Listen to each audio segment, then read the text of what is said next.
Hi, my name is Steve Babitsky. I'm the president of SEAK. I'm here today with my partner, attorney James Mangraviti from SEAK. We're going to be talking about an extremely important topic for expert witnesses, cross-examination. So Jim, what are the three most important things experts need to know about cross-examination? Sure. Thanks for the question, Steve. The first thing that I would tell experts all the time is that success at cross-examination is all about denying opposing counsel ammunition. What do I mean by that? Don't do anything dumb. Don't give the lawyer anything that he can use or she can use to beat you up and to destroy your credibility.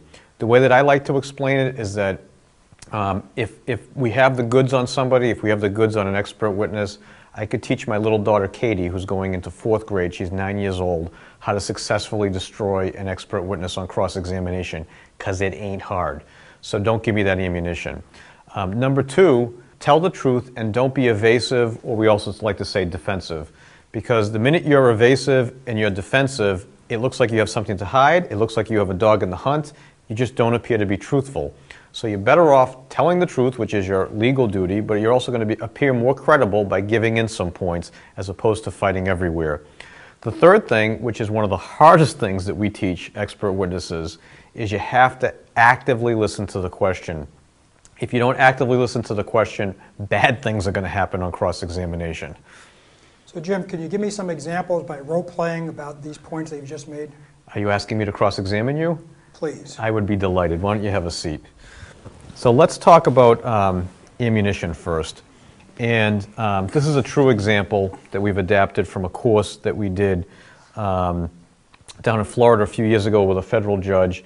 And at the end of the role play, after I did this cross-examination, we turned to the jury and we asked the jury, what did you think of such and such this cross-examination? And the full woman of the jury raised her hand and she said to me, she said to the whole class, she said, I think you ripped him a new one, which I took to be a big compliment. But anyhow, it wasn't because I was a brilliant cross-examiner, it was because the expert in question had given me so much ammunition. And this is what happened. Now, as I understand, sir, Mr. Babitsky, you're a forensic engineer, is that right? That's correct. And in this case, you're giving an opinion on some alleged damage and defects to a building? Yes. Okay, and so you conducted a forensic evaluation of a building in this case? Yes, I did. Now, you have a website, is that right?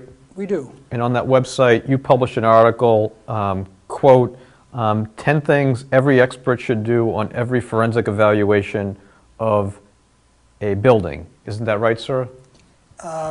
Yes, we do have that. We do have that on our website. And one of the things on that list is physically inspect every alleged defect. Is that one of the things on the list, sir? It's on the list. But you didn't do that in this case, did you, sir? No. Another thing on your list is photograph every alleged defect. Isn't that right? That's what the checklist says. But you didn't do that either in this case, did you, Mr. Babitsky? No, we didn't. Another thing on your list that should be done in every case is identify all applicable building codes. Isn't that right, Mr. Babitsky? Isn't that what you wrote on your list on the internet? Yes. But you didn't do that in this case, did you? There were reasons, but I didn't. You didn't do that in this case, did you, Mr. Babitsky? No. Another thing you said you're supposed to do is speak to all available parties to obtain relevant information. You said that on your checklist, didn't you? Yes. But you didn't do that in this case, did you? No, we didn't. Another thing you're supposed to do according to your checklist is preserve all notes and field measurements. You say that on your checklist, didn't you? Yes. But you didn't do that in this case, did you, Mr. Babitsky? No, we didn't. You didn't follow your own checklist of what expert witnesses are supposed to do in a case like this.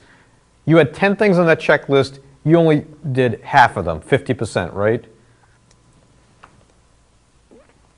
Now, you went to school, right, Mr. Babitsky?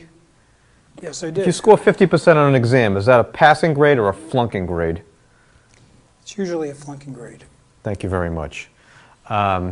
What's the point of the and this is a real example that we're going through here. The point of the cross-examination is this. I'm not a brilliant cross-examiner, okay? I'm somebody that's got the goods on him. How did I get the goods on him? I didn't get them on him. He gave them to me by putting this checklist up and then not following his own checklist. So you really don't want to give the lawyer ammunition. All right, now let's talk about not being evasive. Steve's being a good sport here. Mr. Babitsky, how much money have you made so far in this case? You're talking about gross or net? How much money have you made so far in this case? Well, my office staff handles most of the money, so I'd have to check my records and the billing records, and then of course there's the overhead, so it would be less than the amount of money we took in. Okay. How much money are you charging per hour in this case? Let's try to put it that way, because I understand you don't want to talk about this. How much are you charging per hour to be here today? $400 an hour. All right. And how many hours have you worked on this case from the beginning of time up until this very moment? If you're counting today and the travel here today, probably approximately 100 hours.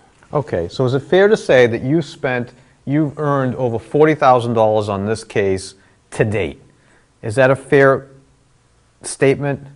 Well, some of it's billed, some of it hasn't been paid yet. Again, we have the overhead situation, but approximately. Okay. What are we getting at here?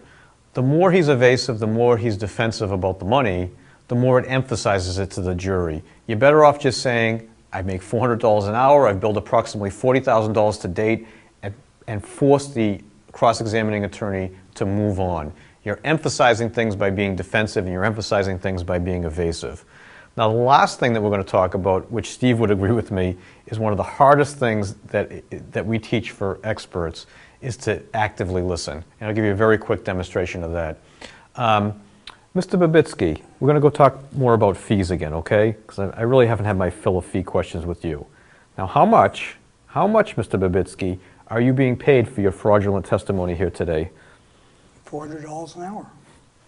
Okay, so what's the problem with that answer? How much? $400 an hour, but it's not fraudulent testimony. And expert witnesses, I pull that on expert witnesses all the time. Very few of them actually pick up on that. Okay, so let's try doing it the right way. Mr. Babitsky, how much, sir, are you being paid for your fraudulent testimony here today?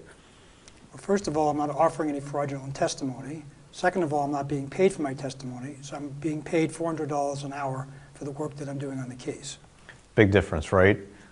Got to listen to the questions, and it's a very, very hard skill for expert witnesses to pick up.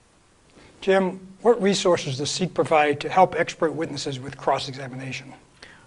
Thanks for the question, Steve. SEAK is the expert witness training company. We have a number of resources that can be of assistance. Number one, if you go to our website, testifyingtraining.com, click on the free resources tab, you'll see a number of resources there that you can download. Number two, we have a bunch of books that we've written and that we sell that are available on our web store. Number three, we conduct expert witness training seminars in various parts of the country. And number four, Steve, myself, Attorney Nadine Donovan, we work one-on-one with expert witnesses to help train them. So if you're an expert witness and you're looking to get better at what you do, SEAK is the expert witness training company, and we're here to help.